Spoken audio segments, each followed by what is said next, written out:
Alors, bonjour à tous. Je suis désolée pour les problèmes techniques là, que j'ai eu avec Facebook. Alors, je vais vous présenter quand même ce que j'avais prévu pour midi, mais je l'enregistre sur Zoom.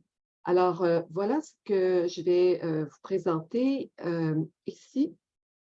Le titre de la présentation aujourd'hui, ce qui va durer à peu près une quinzaine de minutes, c'est ChatGPT, comprendre rapidement le texte à traduire.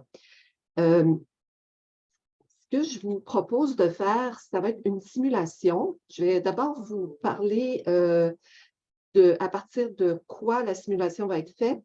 Pourquoi la simulation est faite comme ça?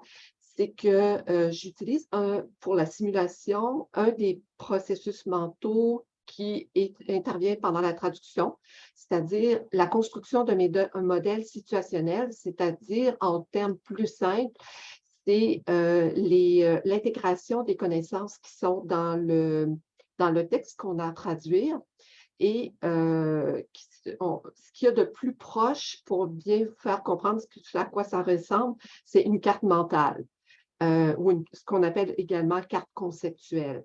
Alors, quand on sait qu'une carte conceptuelle ou mentale peut nous donner une idée assez bonne du contenu du texte qu'on a à traduire, euh, ça devient intéressant d'utiliser cette idée-là pour euh, en générer une. Alors, voilà comment j'ai fait des tests avec deux textes différents qui sont tous les deux des textes de vulgarisation scientifique. Donc, ce sont des textes informatifs avec passablement de terminologie, mais pas trop non plus, pas trop pointu.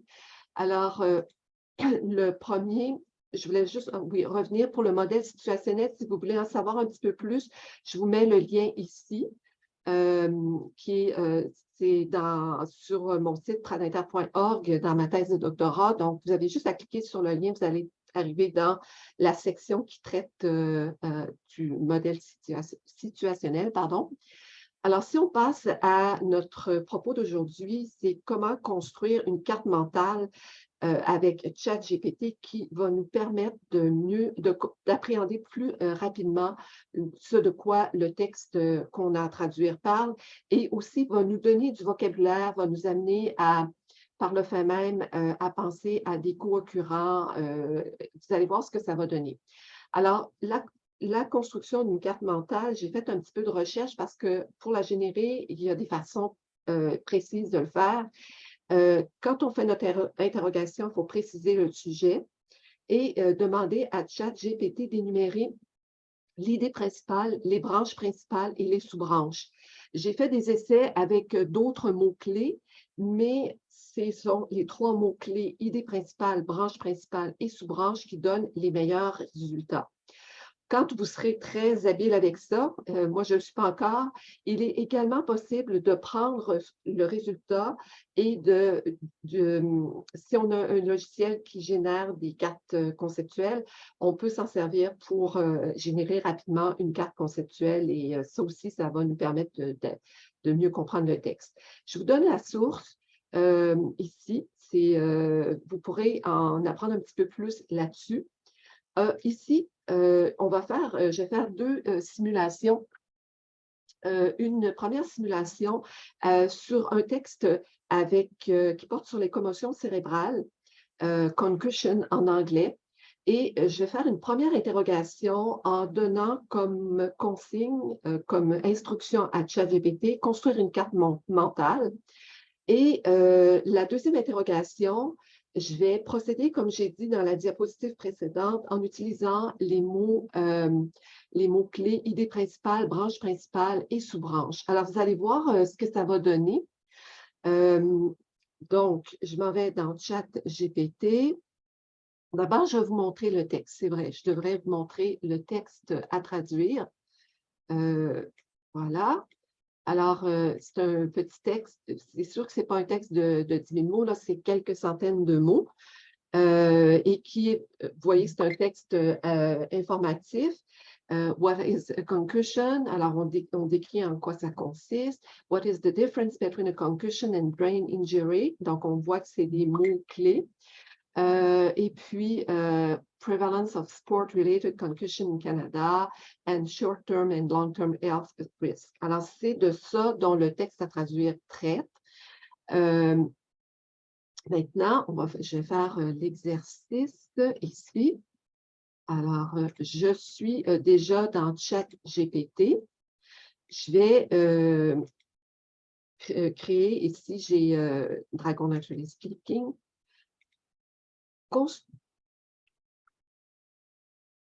Construire une carte mentale sur les commotions cérébrales.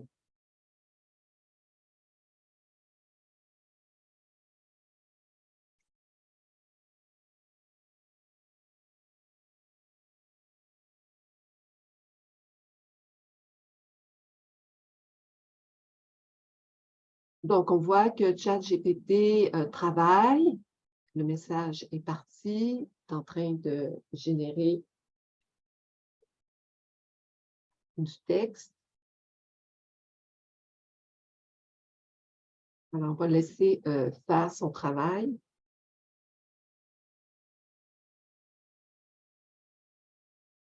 Je dois dire que la version de ChatGPT que j'utilise pour la présentation d'aujourd'hui, c'est la version gratuite. Et voilà. Voilà. C'est un petit peu lent, peut-être parce qu'il y a beaucoup de... Ah, voilà. Alors, il y a généré, voilà, il est en train de générer la carte mentale. En fait, c'est, voilà ce qu'il donne. Donc, ça nous donne du vocabulaire.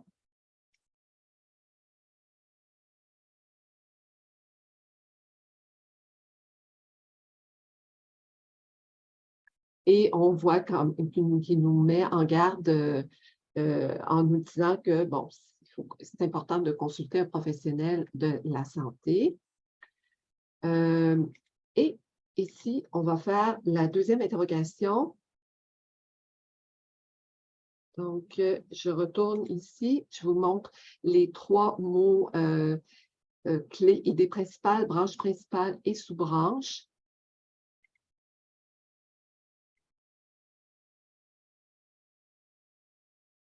Commotion cérébrale.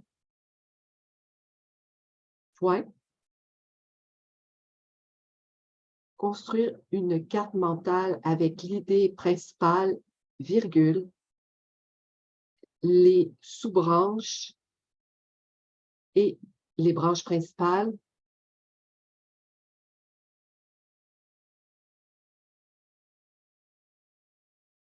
Les branches principales et les sous-branches.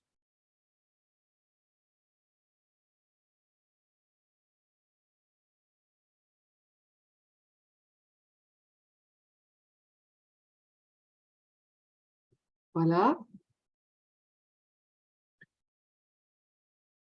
Donc ici, en utilisant les trois mots clés dont je vous ai parlé, idée principale, branche principale, on voit qu'on a plus de chair, là, plus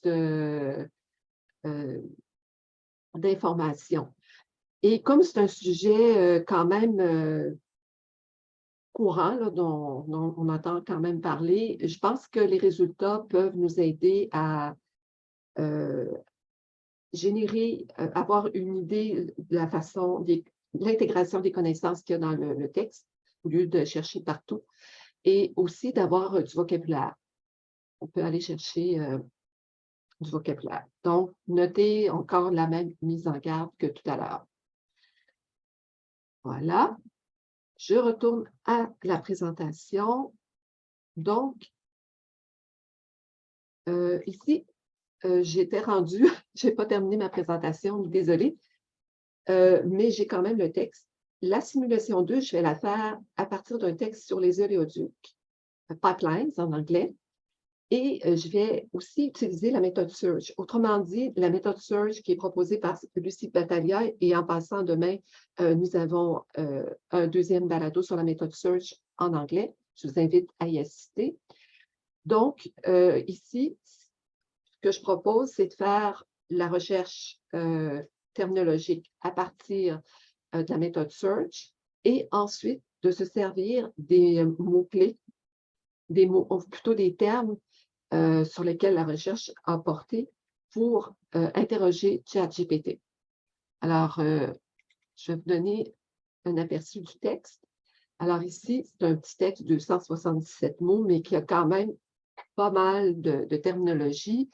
J'en ai quelques-uns qui sont en surbrillance. Oil pipelines, Keystone XL pipeline, crude oil, pipeline engineering, petroleum.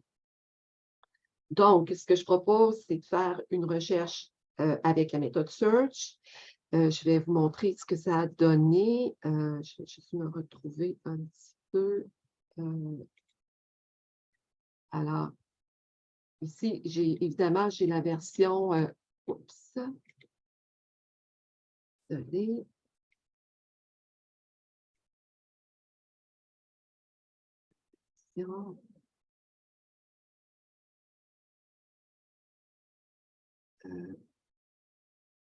Alors, la version finale, donc, je pourrais faire une interrogation à partir de Oléoduc. Admettons que j'ai utilisé la méthode Search et Pipeline, j'ai trouvé que c'était Oléoduc. Keystone XL, je ne sais pas ce que c'est. Et pétrole brut aussi que je pourrais utiliser. Alors, je peux donc retourner dans ChatGPT. Je vais retourner dans ChatGPT ici. Alors, construire une carte mentale sur les oléoducs. Oh, pardon, je viens de construire une carte mentale sur les oléoducs.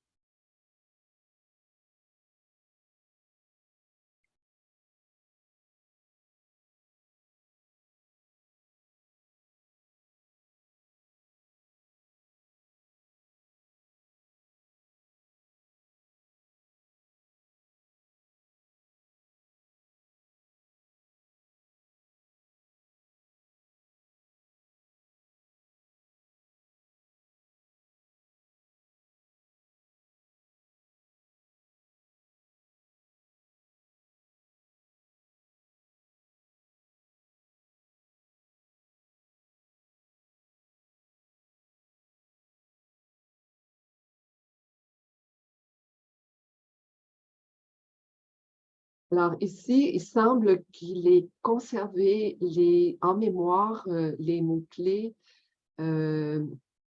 branche principale sous branche. Alors, il a généré la carte. Ensuite, je voudrais savoir construire une carte mentale sur le projet Keystone XL.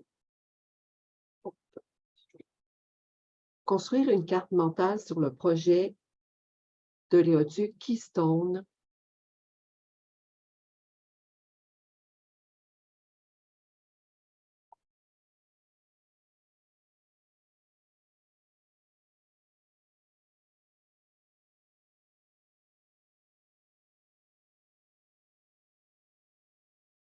Alors, on voit qu'il cherche, qu'il est en train de générer une carte.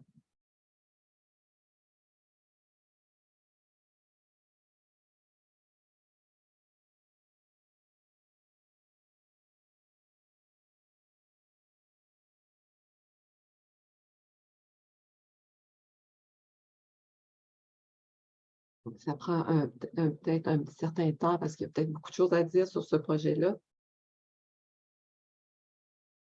Et puis, on peut, après aussi, interroger de la même façon pétrole, sur le pétrole, pétrole brut, etc. Alors, en train de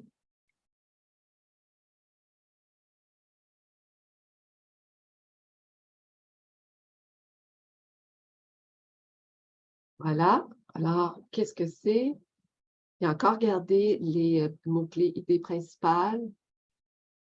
Et on apprend que c'est un projet qui a été controversé, qui, on explique l'itinéraire, l'histoire et tout ça, qui a proposé le projet, quand le projet est annoncé. Donc, ça nous permet d'avoir une idée sans avoir à faire beaucoup de recherches sur plein de sites, là, une idée rapidement des connaissances qui sont nécessaires pour comprendre le texte qu'on est en train de traduire. Alors, voilà. Puis on voit qu'il y a c'était controversé, qu'il y a des gens qui se sont opposés aux recherches, au projet et que finalement, le projet est tombé à l'eau, qui a été annulé.